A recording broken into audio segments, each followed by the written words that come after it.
Welcome to We Make Children's Books, the podcast that takes you through the imaginative minds of children's book authors and artists.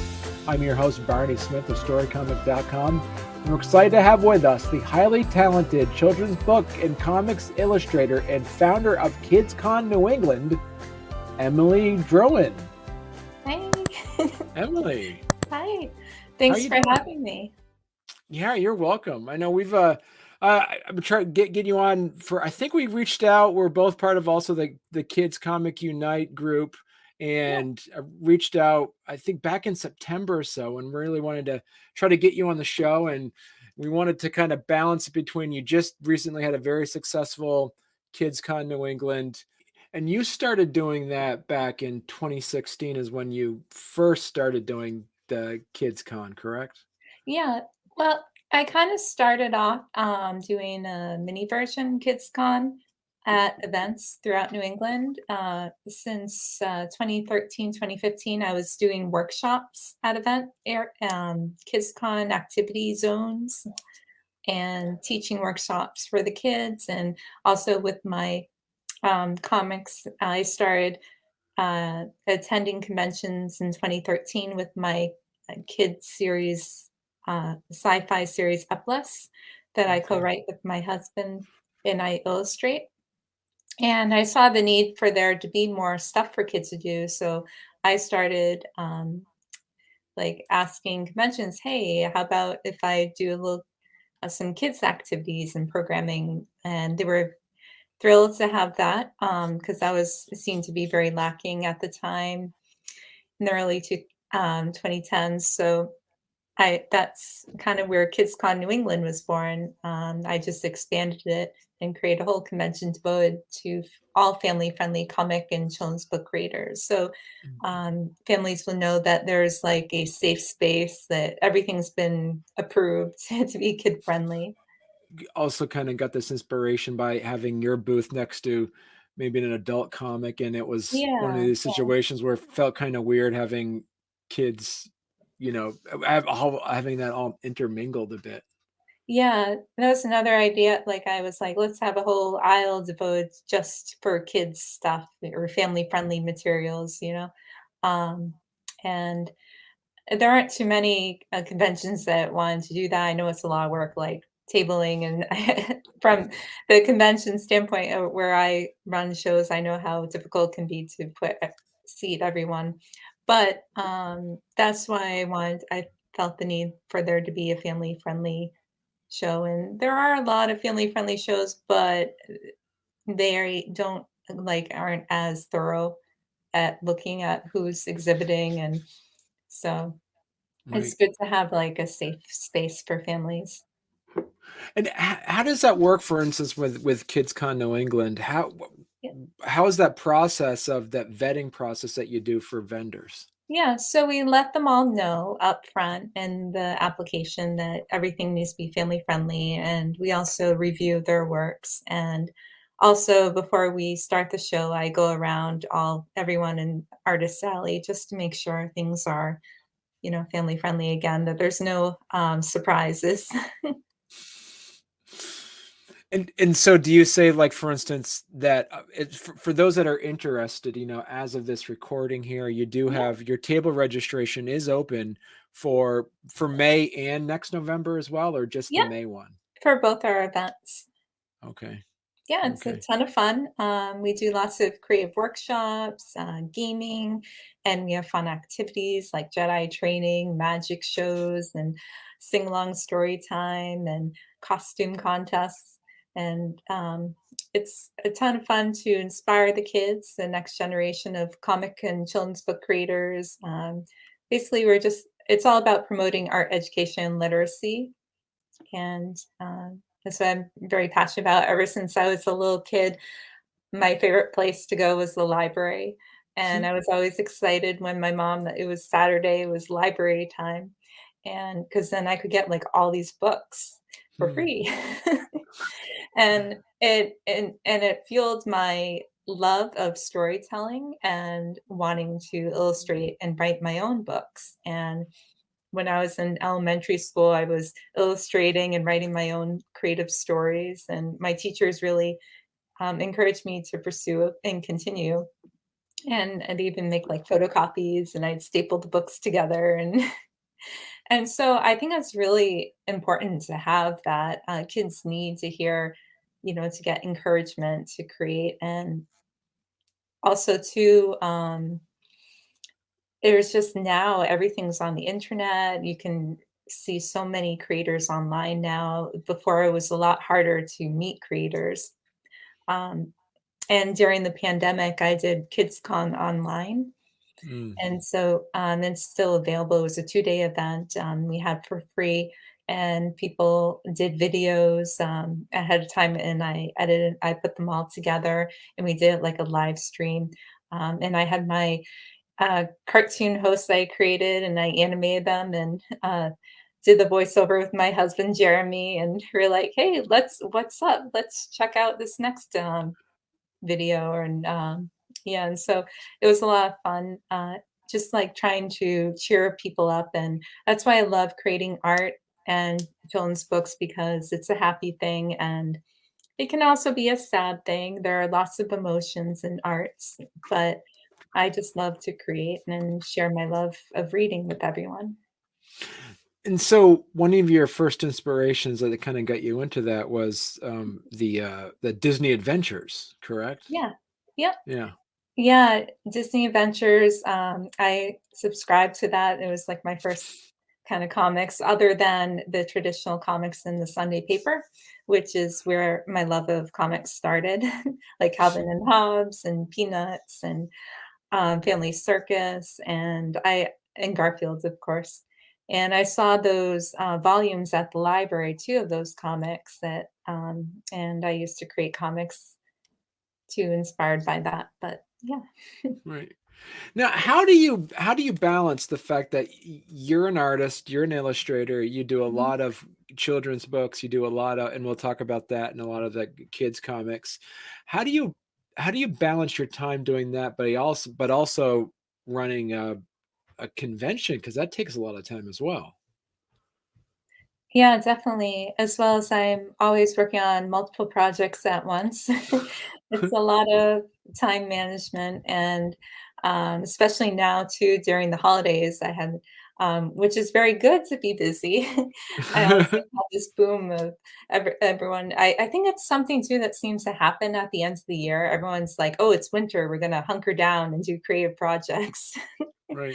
So I had a lot of people reach out to me, some more children's books in the pipeline, and also lots of caricatures. I love drawing people in cartoony style, and so it's good. I've been doing a lot of Christmas gifts, and if anyone is looking for something too, there's still time to reach out to me and let me know. And you can check out my art on my website, emilyatplay.com. Right. Yep. And then, yeah, Emily@play.com. And on there, people can check out your portfolio. You got your resume, your art shop. I'm really curious too to talk to you a little bit about store envy. So Yeah. why pick store envy out of some other options? And what would be your advice for artists who are looking to create an online store like that? I've honestly just been using them since, like, 2013 or so, and I just kinda stuck with it. Um, I did also use various printing for, like, T-shirts and stuff, companies, but Store and Be, yeah, it's pretty, simple, and it's free, and it's easy to set up. And, Okay. I also use Square too for, like, my convention stuff, and it's very popular too for my art, so I do, like, you can do invoices and all sorts of stuff, so Square is great too. But Store Envy, it works, you get email alerts, and, I people can commission, do, like, custom art, ask me to draw, and they can message me directly through Store Envy too. Oh, cool. Yeah. And so you have a few projects that you've been working on, but do you want to talk to us about a couple of your newer ones, Aria's Adventures? Yeah, that one, is one of my newer comics, and I worked with, uh, Tiffany Roberts, the author, and it's based on their family. Hmm. And Aria, the girl, and she has a wild imagination. They actually started doing YouTube videos Oh, of cool. Arya and on her little adventures, and so the link goes right to their website. I don't sell any of those on my store Envy, but it links to their website, as well as Buddy the Bass.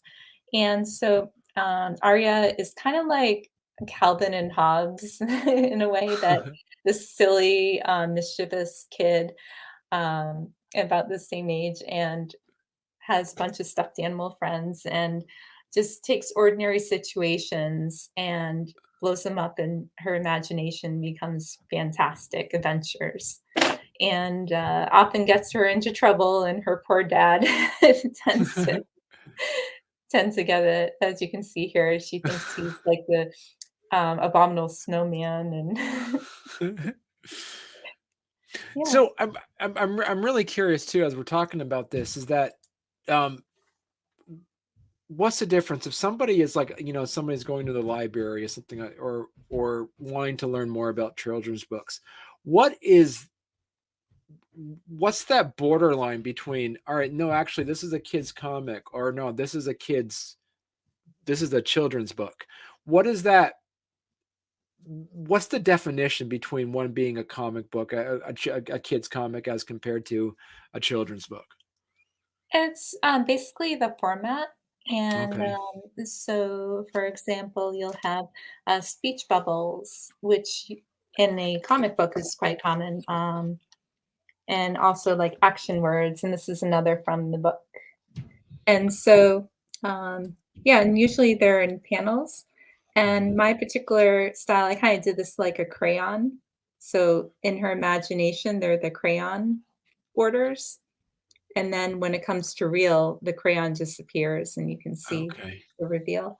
Um, and I have a very kind of that kind of flow. Like I love to have more of an organic Right. feel of the panels. I don't not really a big fan of the firm grids, but I have done them in other various comics too.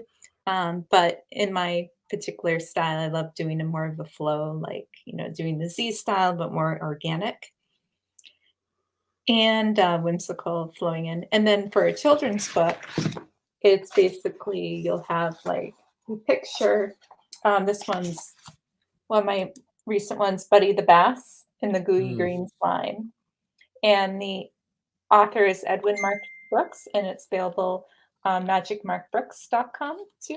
And then the link's off my website. But as you can see I'll show you this one, it's more of you'll have text and then pictures around it, but there's no speech bubbles. Usually it's kind of like more mm. in this type of format. So they are very similar, just little variations between like it's kind of more dominant on the picture versus having a bunch of speech bubbles and yeah, Right. and text. Some people I'll have illustrations on one page and then the text on another page too for children's books. So do you prefer, when it comes to that, because if you're an artist, if you're the illustrator and the writer, you're able to kind of decide how you're going to marry those words and languages with the speech bubbles, as compared to what you're showing us with your other books, is that somebody else is writing it for you. How's that conversation happen when you say, there's too many words here, I need this to shrink, or Exactly. yeah, how does That's that what I was work? gonna say. That is one of the things I really don't like. I like very minimal words, so that's why I loved Arya's Adventures because it was so few words, Right, and I could tell the story visually, and I love to tell a story visually. Um, so it's like you can see what's going on. Yes, say what you need to say, but you can also, have fun with it and have boom and, action words. Like I really love the comic format. I have to say is my favorite mm, because of the action words. And I do incorporate action words in my children's books too, but it's basically doing a Z format for right. comics, and children's books just have one picture. So Right. that would be the difference between them. When I first started off doing comics, my first 2 books, I inked them all in, by hand and then scanned them and then colored digitally, and, it's great to have that too, to have that hard copy, because then I also, put them up, framed them, and I actually had them at some children's museums and libraries and stuff, so it's good to have that, the hard copy, but it's also so much easier. I like working for one at an angle, and so I have a drawing monitor. I use the Huion tablet, Hmm. and it's very similar to the Cintiq, um, but it's also a quarter of the cost. So that's why I love it. But I actually love the pen better than the Cintiq, and but yet Cintiq is a phenomenal product. A lot of people in the industry use it. It is the go-to. But if you're in a pinch money-wise, it's a good option. Right. And, it's just like I love to paint too. I do acrylic paintings. I'm a muralist as well. I love to work in a variety of mediums. I also love Prismacolor markers, and I work a lot of, traditional like, when I do commissions for people, I use mainly markers. I have done some paintings in acrylic too for people. So it's great. I love the variety of changing mediums. But digital, I'd have to say, is a lot cleaner. And it's great for printing. You get the high resolution. You don't have as much cleanup as you would traditionally. You're like, oh, I got specks here in my scan. You have to go all and clean them up. So that's why I love working digitally. Right. And so what are some of the things as you're working digitally that you wish you knew, say, 4 years ago when you started working digitally? What are some of the shortcuts or advice that you would give people that are working in digital right now? Yeah, I think I started, was it 8 years ago? Or Mm, when I first got my, drawing tablet, it was a Wacom, and you look at your monitor, and you have the pen, just like the flat tablet at your desk, and draw looking up. That yeah. one was really hard to get that coordination. I think it made me better for doing print work. I, for one, have a graphic design degree from Keene State College, so I did go to formal school for printing, and I worked in pre-press and package design and stuff for almost 6 years, and so I have that printing background, so that is why I love working on the computer, because it just I'm very familiar with it, and I love Mm, working the Adobe software, and that's actually where I paint too, using Photoshop, and also doing animation too with Adobe and video editing. It's like everything. I think just, experimenting with the different varieties of the pens and brushes, there's so much out there, but I've learned too to create my own. So I also have my own set that I prefer using. So basically in Photoshop, you can edit the way brushes, sensitivities and the slope and pressure and all sorts of things. And I create right. like that crayon tool too. Well, hey there. If you're enjoying our podcast, don't forget to subscribe on YouTube or leave us a 5-star review on your favorite podcast platform. Your support means the world to us and helps us keep this show going. We love hearing from you, so any feedback is welcome. And thank you for being a part of our podcast family and for all your support. It truly means a lot to us. So, talk to us a little bit about Epless. You have 4 issues out so far, and so Yeah. those that are fans of it, when are they waiting for issue 5? I know, I've been wanting to do that for so long. I've been bugging Jeremy, my co-writer, to do it, with me, and I've just been always, like you said, I'm running multiple events a year. I go to conventions too. I'm tabling at I'm a member of the National Cartoonist Society, and I do events with them as well. It's a lot of fun. And, then I'm also, like I say, do all these other odd jobs, video editing and, some animation and I'm, like, also do commercials for my events and some voiceovers and stuff, so definitely keeping busy.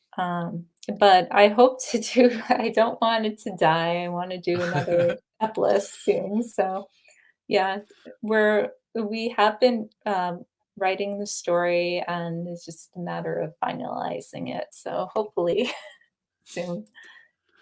And so, how does that work for you? Do you and Jeremy, do you already have like an outline out for a certain amount of issues, or is it an ongoing series, or do you have like a storyline that Yeah, we have you're going to do?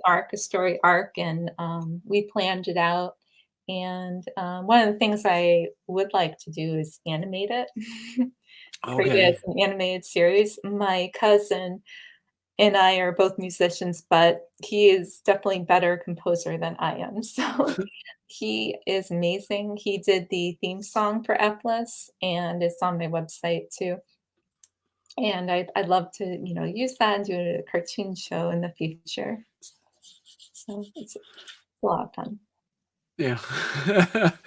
So let's talk a bit about, as well as like, getting back to the kids con Mhm. piece.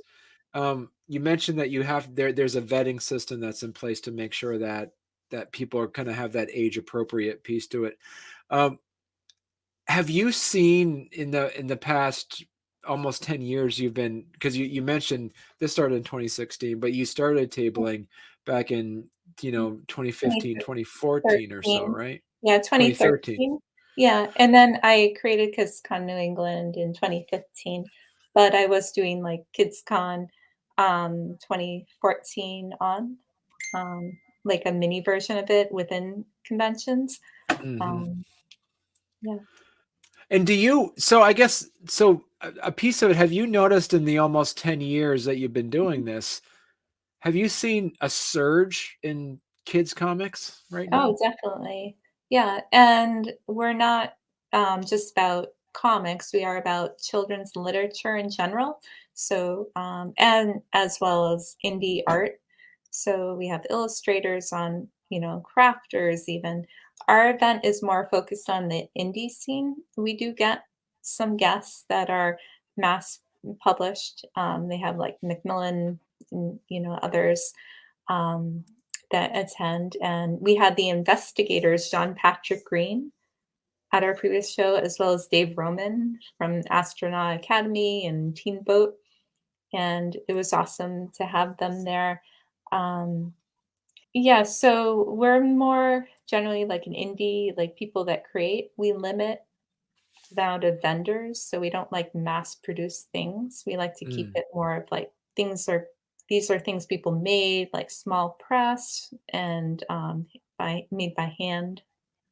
Is there a Yeah, group that just are not geared towards that, where you would just say, "Sorry, this isn't your convention"?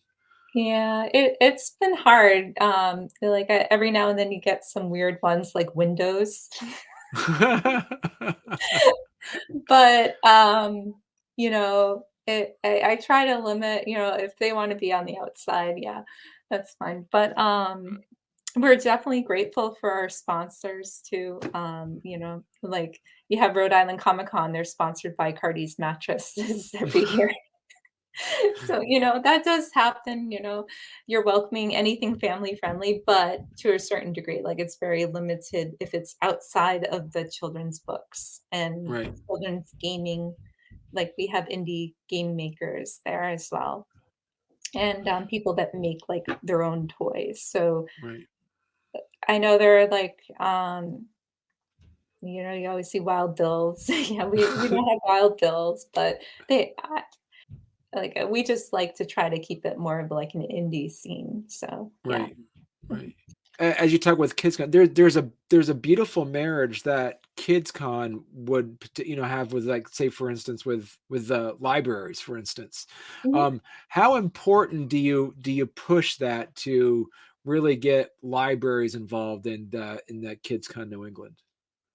Yeah, we have a lot of librarians as well as schools that come to our events and actually, purchase a bunch of books from the artists and Mm. authors at our events, so we've had them come back with big stacks, like, I mean, leaving with big stacks, and, so that's great to have that, so it is a resource, and I definitely promote it a lot in all the social networks and community groups too, to let them know, as well as put up posters at libraries and schools and other various places about our upcoming events, because we Mm. are about the education part of it. So we do lots of creative workshops, and we have writing workshops, drawing workshops.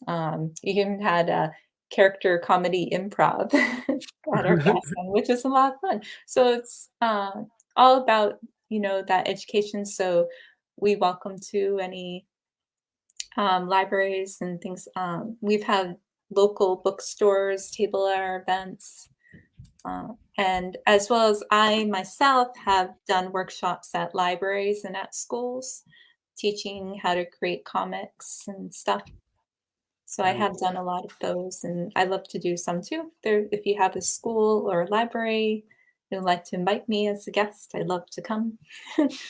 Where do you see yourself if somebody is looking for some advice to say, you know what, Emily, I'm looking to, start my own convention for what advice you wish you've received back in 2016 when you started doing this as a solo thing?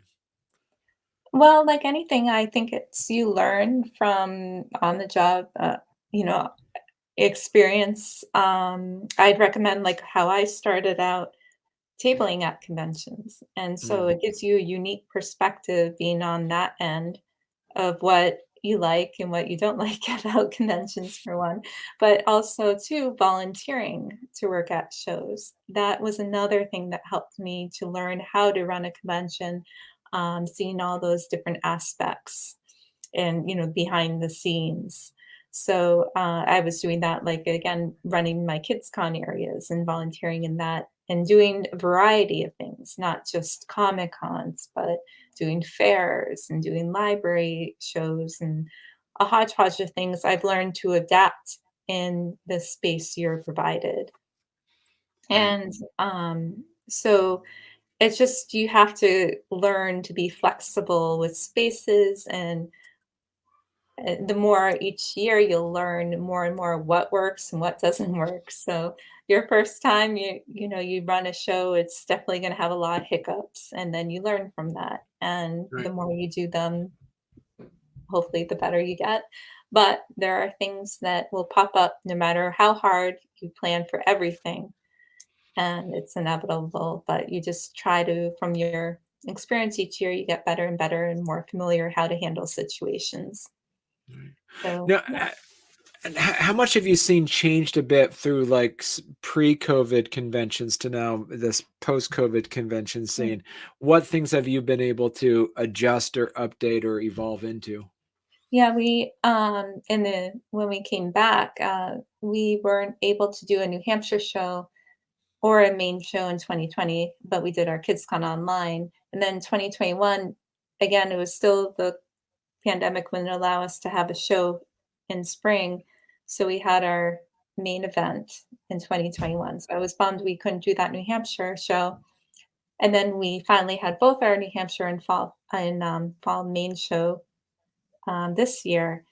And in that, we did get that hiccup of people thinking in New Hampshire, "Oh, they must have just stopped doing the show because it had been since 2019, and now it's 2021." So, we had to I essentially it's like starting over, you have Mm, to, like, do all your email blasts and everything and be like, "Hey, we're here again." Not only that, what was frustrating was losing venue of the Nashua location. mm, At the Radisson, they got bought out to be the Sheridan, and then this new management finally, like, they were saying, "Oh, we can't book you yet because we're doing renovations and blah, blah, blah." So a couple of years later, I'm like, "Please, finally, can we have our event back? Because we loved it. It was a castle, and it worked right. perfect for all our rooms space for the workshops and everything." But then they're like, "No, we don't want you back anymore. We Oh, wanna have it specifically we're corporate and weddings events, right. so we're not doing the Comic Cons." And so I was crushed by that, so I had to start from scratch trying to find a whole new venue, and having again, doing that, so I not everyone is accommodating, they won't let you do setup the night before, and it was just, and I tried schools and they're like, "Oh, you can't charge admission." It was just like all these things in universities. I just, it was so hard to find another space that had what we needed for our event. So I was like, I'm gonna try and make this work the best I can. And again, we're still running into that, trying to find another venue that has those spaces. But we're at the Everett again, and we're going to change up some things again, to try create some calmer spaces because it's a big open echoey space. So those are situations you run into. It's like, you got to try to change things up and work with what you got. And I'm Right. like, I need to run this show. I don't want to give up. Um, it means a lot to people. We have had such positive feedback at our shows, and people say what a difference it makes to them, and inspires their kids to create, and just like, so it's really important. We have something really unique. I feel there aren't as many, kids shows like this at all in this Right. area. I actually, KidsCon was New England was the first kids Comic Con in New England. So Right. yeah, which Are was th are there more now since then? there are a couple more, not a Right. whole lot, but it is a tricky thing too, and I know it can be hard for people to, um, find vendors and things for that. But I just feel like we're something special, and I want to keep it going. And if other people are doing it too, I'm very, supportive of them as well. We're As long as we're all about a positive mission. Because you call it KidsCon New England, are you looking to expand it out into, like, Vermont, Massachusetts, Connecticut, or anything like that as well? Yeah, that was the intent, to kind of, in the future, maybe KidsCon USA, right?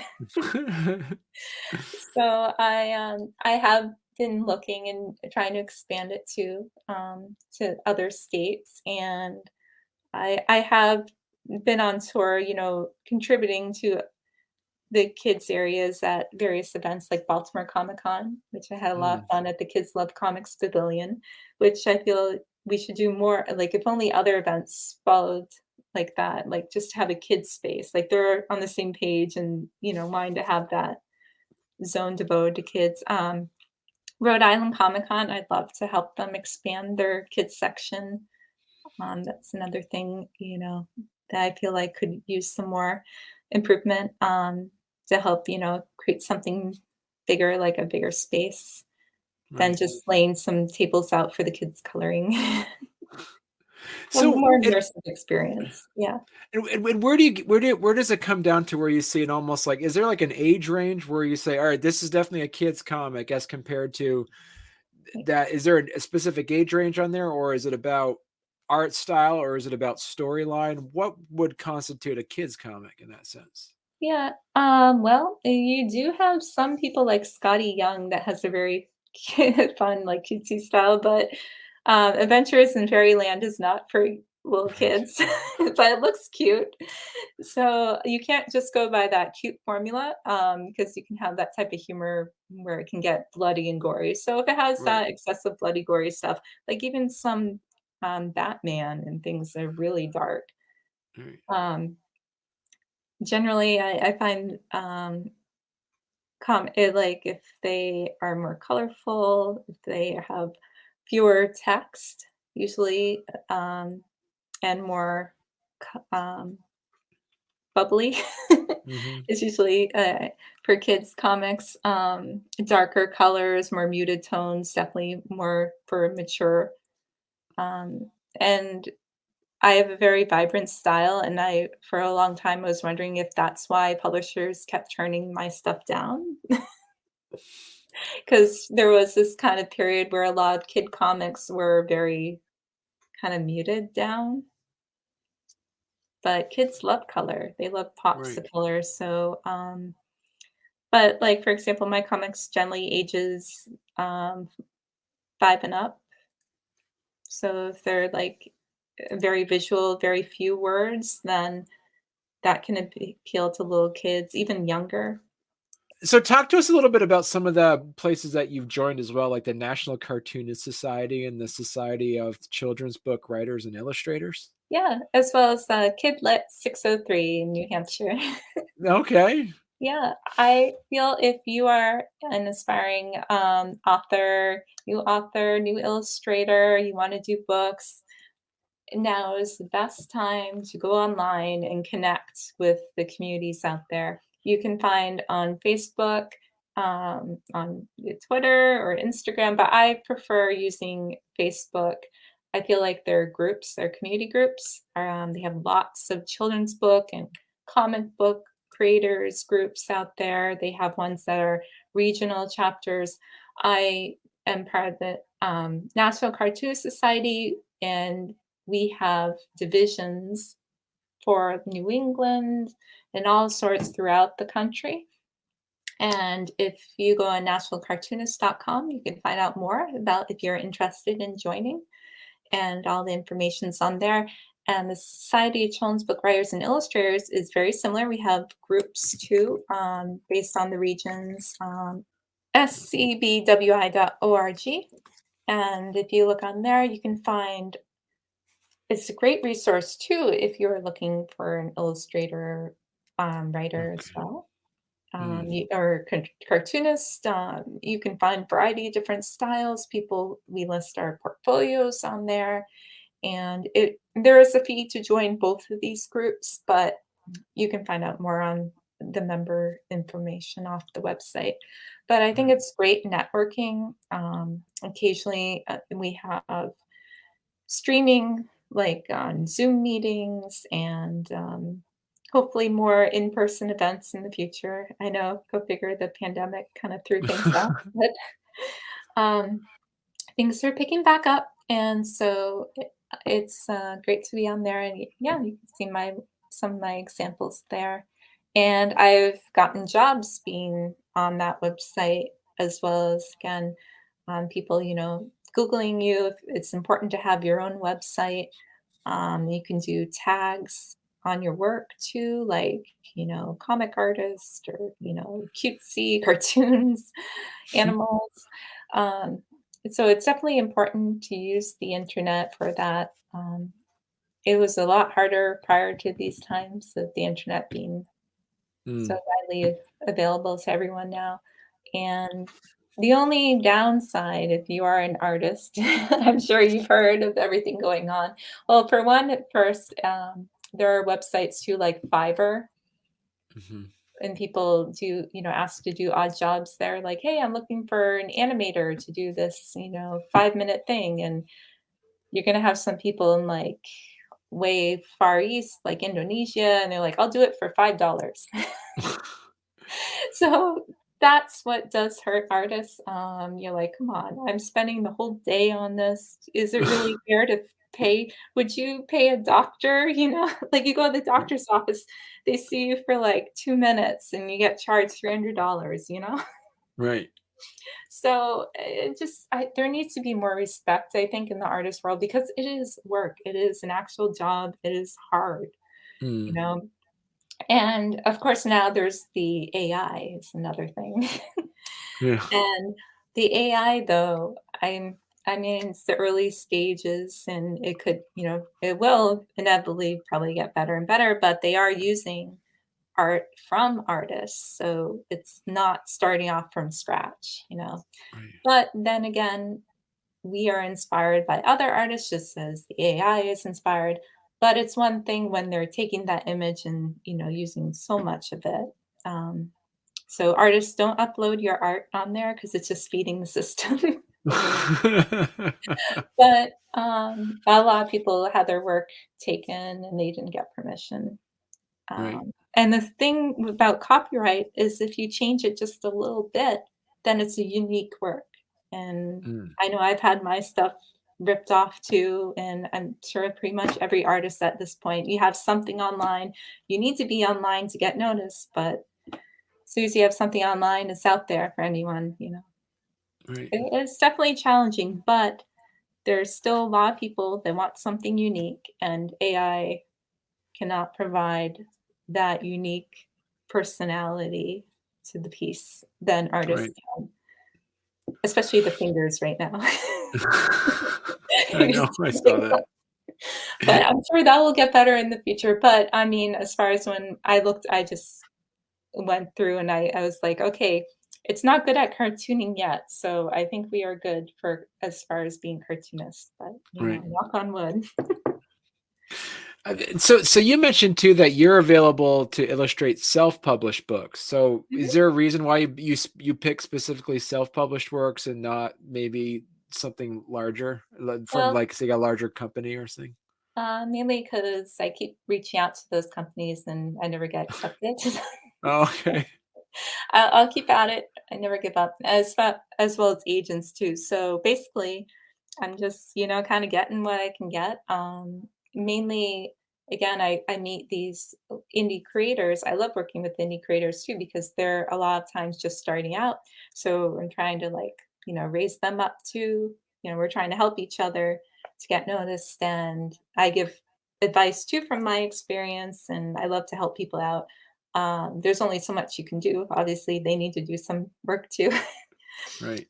But, you can't do everything for 'em, but you do as much as you can.